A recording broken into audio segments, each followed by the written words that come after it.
ذکر کا معنی ہم نے محدود کر دیا ہے زبانی ذکر تک، جو کہ حقیقت نہیں ہے۔ دیکھیں، اللہ تعالیٰ کی یاد کا حقیقی مطلب یہ ہے کہ اللہ تعالیٰ نے انسان کو یعنی ہمیں جس مقصد کے لیے بنایا ہے، ظاہر ہے کہ وہ مقصد دنیا نہیں ہے۔ ہمیں اللہ تعالیٰ نے دنیا کے لیے نہیں بنایا، ہمیں اللہ تعالیٰ نے اپنے لیے بنایا ہے۔ اپنے لیے بنایا کا مطلب یہ ہے کہ اللہ تعالیٰ ہمیں ایک بہت بلند مقام دینا چاہتا ہے، ایک بہت بلند درجہ دینا چاہتا ہے، ایک بہت بڑی نعمت دینا چاہتا ہے۔ اور وہ نعمت کیا ہے؟ وہ اللہ کی ملاقات، اللہ کا تقرب اور دیدار۔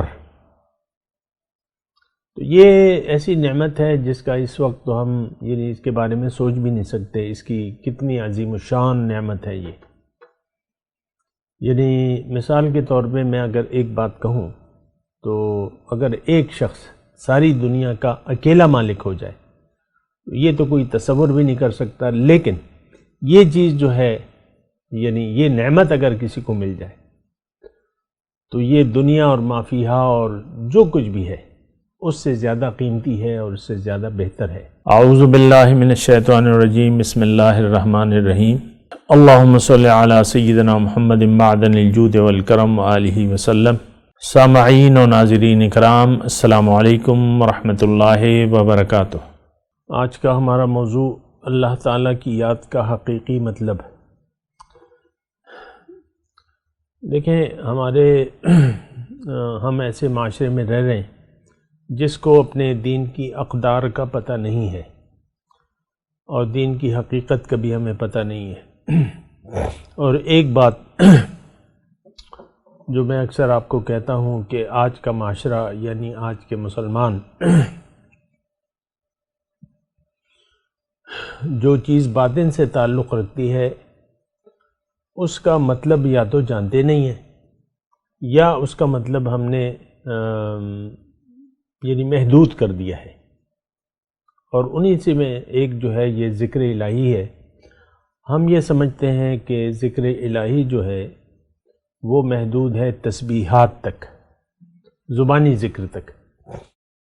ایسی بات نہیں ہے، اور اس سے انکار بھی نہیں ہے کہ وہ بھی ذکر الہی ہے، لیکن دیکھیں جو میرا موضوع ہے اس میں ایک جھلک اس کی ملتی ہے کہ اللہ تعالیٰ کی یاد۔ تو اللہ تعالیٰ کی یاد جو ہے وہ ذکر اس کو کہتے ہیں۔ ترجمہ آپ مطلب اگر ترجمہ بدل دیں تو تھوڑا سا مفہوم قریب تر ہو جاتا ہے۔ ذکر کا معنی ہم نے محدود کر دیا ہے زبانی ذکر تک، جو کہ حقیقت نہیں ہے۔ دیکھیں، اللہ تعالیٰ کی یاد کا حقیقی مطلب یہ ہے کہ اللہ تعالیٰ نے انسان کو یعنی ہمیں جس مقصد کے لیے بنایا ہے، ظاہر ہے کہ وہ مقصد دنیا نہیں ہے۔ ہمیں اللہ تعالیٰ نے دنیا کے لیے نہیں بنایا، ہمیں اللہ تعالیٰ نے اپنے لیے بنایا ہے۔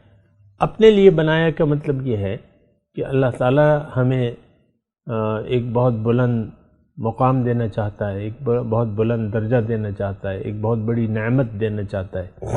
اور وہ نعمت کیا ہے؟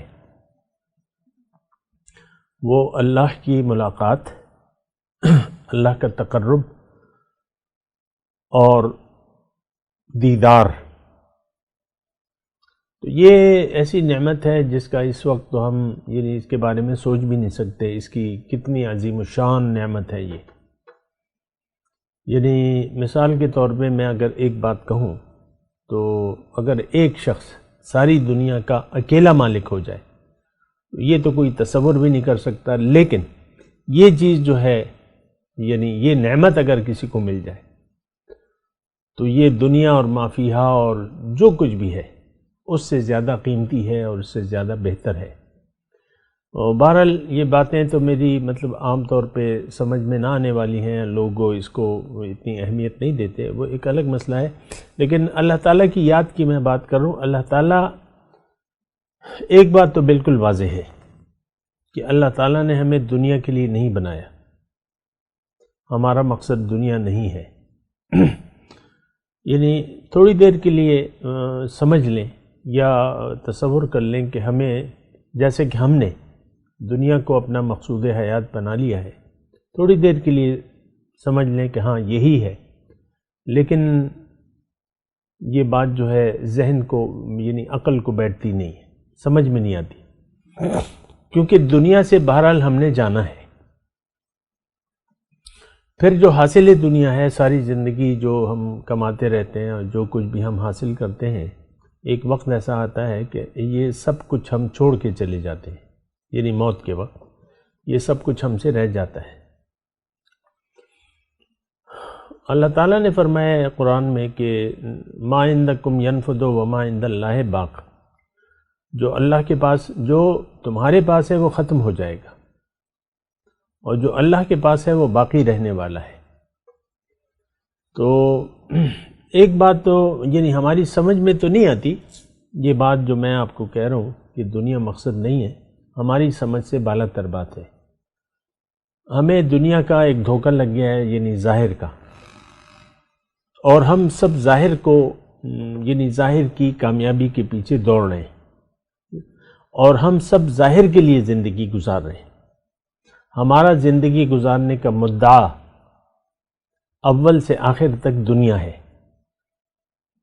اور یہ بات اللہ تعالیٰ کو سخت ناپسند ہے، کیونکہ دیکھیں حضور صلی اللہ علیہ وسلم نے ہمیں بالکل واضح طور پہ فرمایا ہے کہ الدنیا خلقت لکم وانتم خلقتم للآخرہ، کہ اے لوگو، دنیا کو اللہ تعالیٰ نے تمہارے لیے بنایا ہے، تمہیں اللہ تعالیٰ نے اپنے لیے بنایا ہے، یعنی آخرت، یعنی باطن۔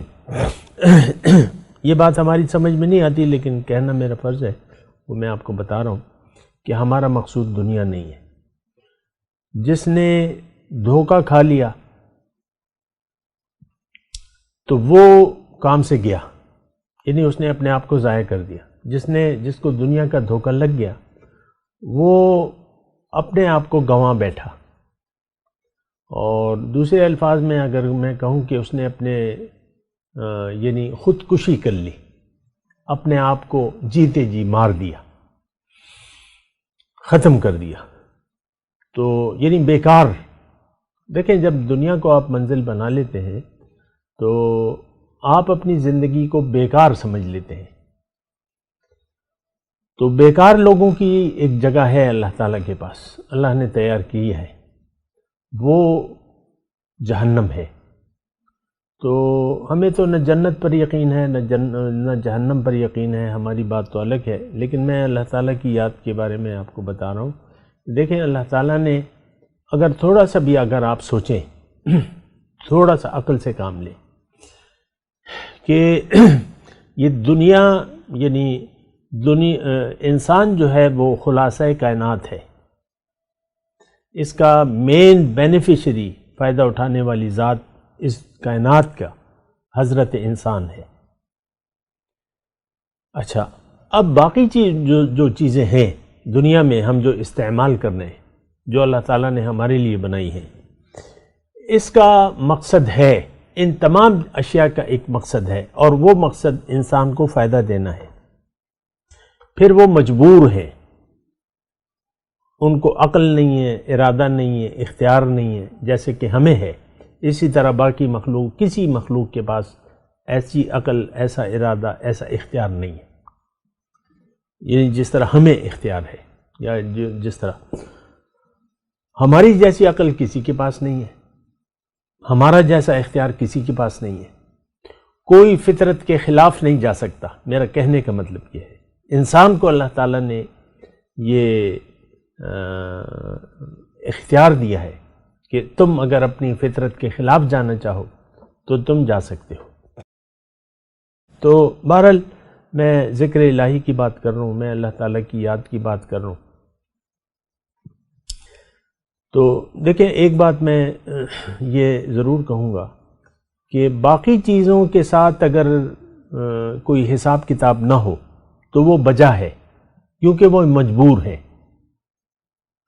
باقی جو بھی ہماری خدمت میں جو چیزیں اللہ تعالیٰ نے لگائی ہوئی ہیں تو وہ اپنا کام کر کے ختم ہو جاتی ہیں، بس ان کے ساتھ حساب کتاب نہیں ہے۔ انسان کو اللہ تعالیٰ نے عقل، ارادہ اور اختیار بھی دیا ہے، اور انسان کا اور کوئی مقصد بظاہر نظر بھی نہیں آ رہا، تو انسان کے لیے پھر جزا اور سزا ضرور ہونی چاہیے۔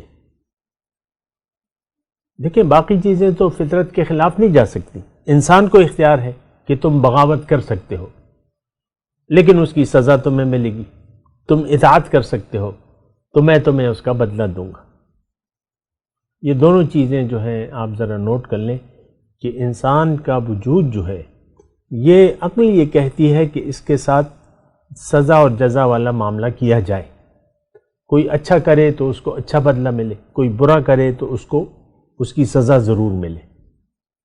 اور ہم تو سزا اور جزا کے تصور کے بغیر زندگی گزار رہے ہیں، ہمارا سزا اور جزا پر یقین نہیں ہے، تو یہ تو بڑی خطرناک بات ہے۔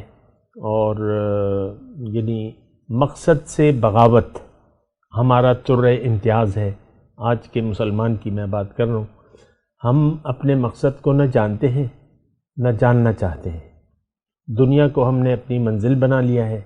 آج کا مسلمان ظاہر کے لیے جی رہا ہے اور یہ ظاہر ہی کے لیے جینا چاہتا ہے۔ بات کرتے ہیں ایک وقفے کے بعد۔ وآخر دعوانا ان الحمدللہ رب العالمین، والسلام علیکم ورحمۃ اللہ وبرکاتہ۔